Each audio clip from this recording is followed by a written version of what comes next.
KBRs. Education Beyond Proficiency. नमस्कार दोस्तों, स्वागत आप सभी का केवीआर्स में। दोस्तों, कैसे हैं आप लोग? उम्मीद करता हूं आप सभी अच्छे होंगे। दोस्तों, इंडियन पॉलिटी यानी कि भारतीय राज व्यवस्था का एक सीरीज शुरू किया गया है। इस सीरीज का यह दूसरा भाग है। इस भाग में हम लोग भारतीय संविधान का ऐतिहासिक पृष्ठभूमि को पढ़ेंगे। यहाँ से भारतीय संविधान यानी इंडियन पॉलिटी का जो कोर टॉपिक होता है, जहाँ से कि हमेशा क्वेश्चन पूछा जाता है, यहाँ से शुरू होता है। दोस्तों, इस लेक्चर सीरीज में हम लोग 4 बुक को कवर कर रहे हैं। पहला जो बुक है वह है भारत की राज व्यवस्था, एम लक्ष्मीकांत। दूसरी बुक है भारत का संविधान, सिद्धांत और व्यवहार। तीसरी बुक है लुसेंट समान ज्ञान। इसका जो पॉलिटी का सेक्शन है, हम लोग उस सेक्शन को कवर करेंगे। साथ ही साथ भारत का संविधान एक परिचय, डॉक्टर डी बसु, इस बुक को भी हम लोग देखेंगे। तो इस तरह से हम लोगों के पास कुल मिला के 4 किताबें होगी। इन्हीं 4 किताबों से हम लोग अपना पॉलिटी को तैयार करेंगे। चलिए दोस्तों, क्लास को शुरू करते हैं। दोस्तों, आज के इस क्लास में हम लोग सबसे पहले भारतीय संविधान का ऐतिहासिक पृष्ठभूमि को देखेंगे। किस तरह से भारतीय संविधान इवॉल्व हुआ। दोस्तों, 31 दिसंबर 1600 ईस्वी को ईस्ट इंडिया कंपनी को भारत में व्यापार करने का चार्टर मिला। उस समय के जो ब्रिटेन की महारानी थी एलिजाबेथ प्रथम, उनके द्वारा यह चार्टर प्रदान किया गया था। इससे ईस्ट इंडिया कंपनी का भारत में आगमन हुआ। दोस्तों, शुरुआत में ईस्ट इंडिया कंपनी मात्र एक व्यापारिक संगठन था, लेकिन इसने भारत में धीरे धीरे वह एक राजनीतिक संस्था भी बन गया। दोस्तों, 31 दिसंबर को हम लोग नए साल का जश्न मनाने के लिए तैयार रहते हैं, चिल करते हैं, लेकिन ये अंग्रेज लोग 31 दिसंबर को भी भारत आके भारत को लूटने का प्लानिंग कर रहा था। आप लोग समझ सकते हैं जो कितने आगे ये लोग हैं। खैर, आगे बढ़ते हैं। इसमें जो सबसे एक सिग्निफिकेंट घटना था वह यह था कि 12 अगस्त 1765 को ईस्ट इंडिया कंपनी को शाह आलम द्वितीय के द्वारा एक दीवानी अधिकार दिया गया। जैसे ही कंपनी को बंगाल, बिहार और उड़ीसा का दीवानी प्राप्त हुआ, लेकिन उससे पहले एक बहुत ही सिग्निफिकेंट घटनाक्रम भारत में घटित हुआ था। वह था 1764 का बक्सर का युद्ध। 1764 के बक्सर का युद्ध कहीं न कहीं भारत का भविष्य को लिखने का काम किया था। अब उनके पास राजस्व वसूली और नागरिक न्याय करने का अधिकार था, लेकिन जो बंगाल के नवाब थे उनके पास लॉ एंड ऑर्डर अधिकार था, लेकिन उनके पास राजस्व अधिकार नहीं था। इकोनॉमी का एक सिद्धांत है कि जिनके पास राजस्व रेवेन्यू का कंट्रोल होता है वहीं राज करता है, और यही सच साबित हुआ। कंपनी धीरे धीरे करके जो है बंगाल, बिहार, ओडिशा के साथ साथ भारत के अन्य प्रदेशों पर अपनी पकड़ मजबूत करते चला गया। उसके बाद एक सिग्निफिकेंट घटना हुआ 1857 में।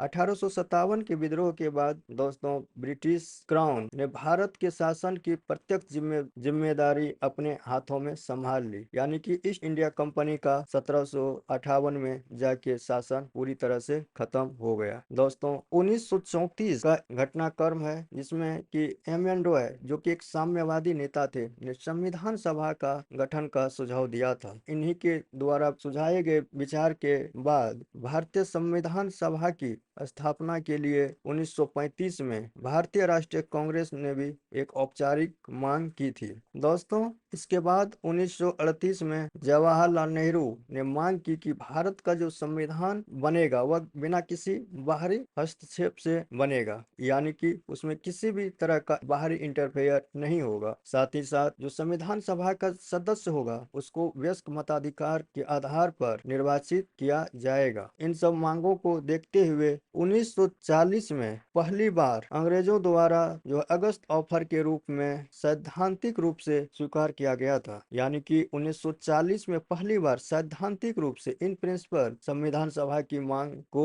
अगस्त ऑफर के रूप में अंग्रेजों द्वारा स्वीकार किया गया था। दोस्तों, इसके बाद 1942 का वर्ष आता है जब क्विट इंडिया मूवमेंट हुआ था। उससे पहले एक मिशन भारत आया था जो कि स्वतंत्र संविधान बनाने का मसौदा लेके आया था। इस मिशन को सफलता नहीं मिली, क्योंकि उस समय मुस्लिम लीग तथा मोहम्मद जिन्ना ने क्रिप्स मिशन का विरोध किया था, जिसके वजह से क्रिप्स मिशन का जो मसौदा था वह लागू नहीं हो पाया था। फिर 1946 में संविधान सभा की स्थापना के लिए कैबिनेट मिशन आया। उन्हीं के सिफारिश पे अंततः भारत में संविधान सभा का गठन हुआ। चलिए आगे बढ़ते हैं। अब यहाँ से दोस्तों हम लोग उन सभी घटनाओं को देखेंगे जिसका कि हमारे संविधान पर प्रभाव रहा। दोस्तों इसके तहत हम लोग दो भाग करके पढ़ेंगे। कंपनी का शासन 1773 से शुरू हुआ और 1858 तक चला, इसके तहत देखेंगे। और दूसरा जो क्राउन का शासन 1857 के विद्रोह के बाद क्राउन ने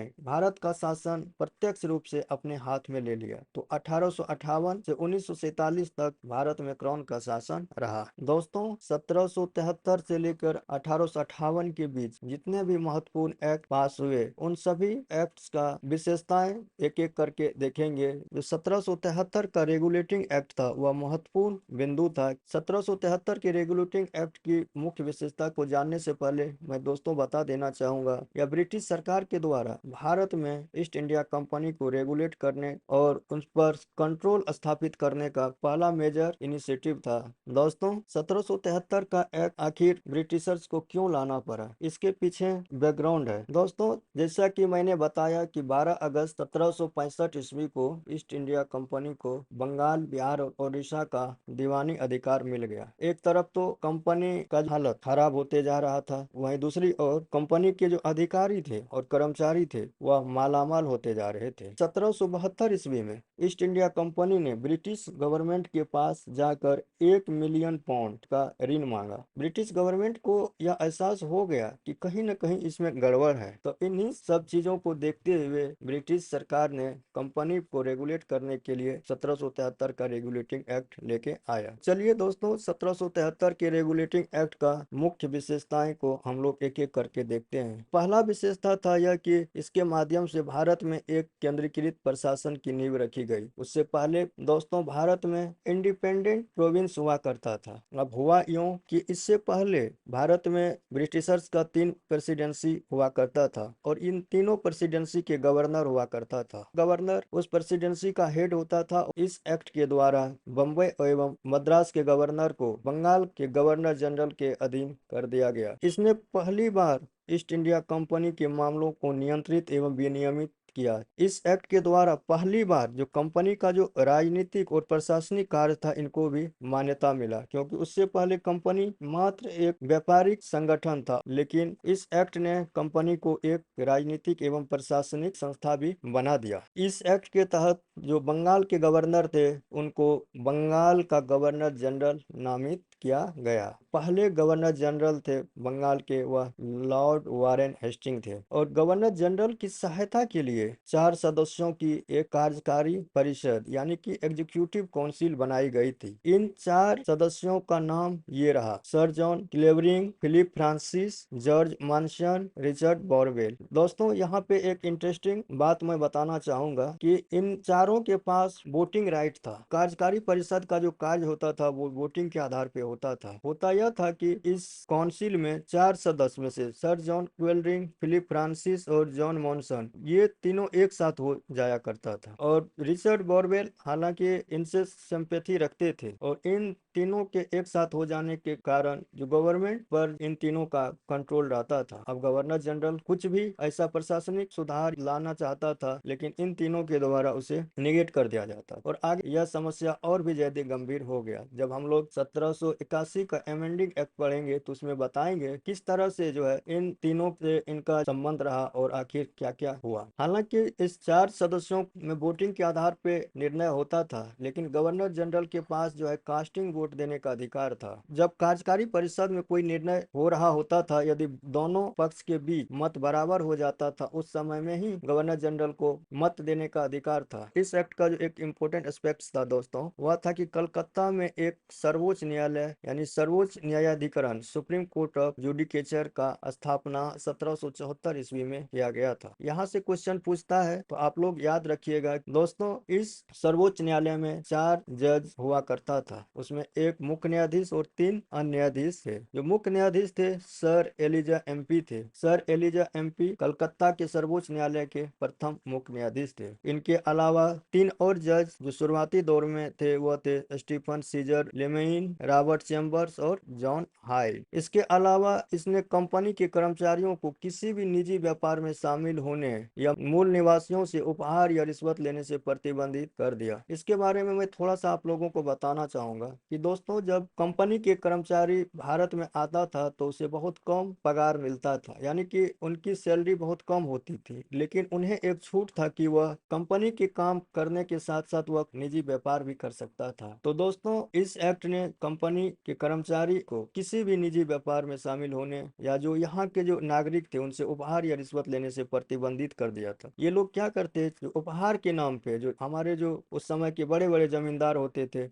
उनसे जो है रिश्वत लेते थे। इस एक्ट का एक और सिग्निफिकेंट यह था कि कंपनी पर ब्रिटिश सरकार का नियंत्रण मजबूत हुआ। जैसे कि निदेशक मंडल जो कंपनी का शासी निकाय था, बोर्ड ऑफ डायरेक्टर, उनको भारत में जो भी राजस्व मामला था, नागरिक का मामला था यानी कि सिविल मामला या मिलिट्री मामला था, इनके बारे में ब्रिटिश सरकार को रिपोर्ट देने की आवश्यकता थी। यानी कि इन मामलों में उसे रिपोर्ट देना अनिवार्य कर दिया गया था। तो दोस्तों, इस तरह से हम लोगों ने आज 1773 का रेगुलेटिंग एक्ट को पढ़ा। दोस्तों, हम लोगों ने इस स्लाइड में सिर्फ उतना ही पॉइंट्स को लिया जो कि हमारे एग्जाम पॉइंट ऑफ व्यू से इम्पोर्टेंट है। अगले वीडियो में 1781 का अमेंडिंग एक्ट को पढ़ेंगे। तो इस वीडियो को देखने के लिए आप सभी का बहुत बहुत धन्यवाद। मिलते हैं अगले वीडियो में। अगर आपको हमारा ये वीडियो पसंद आया हो तो कृपया इसे लाइक करें।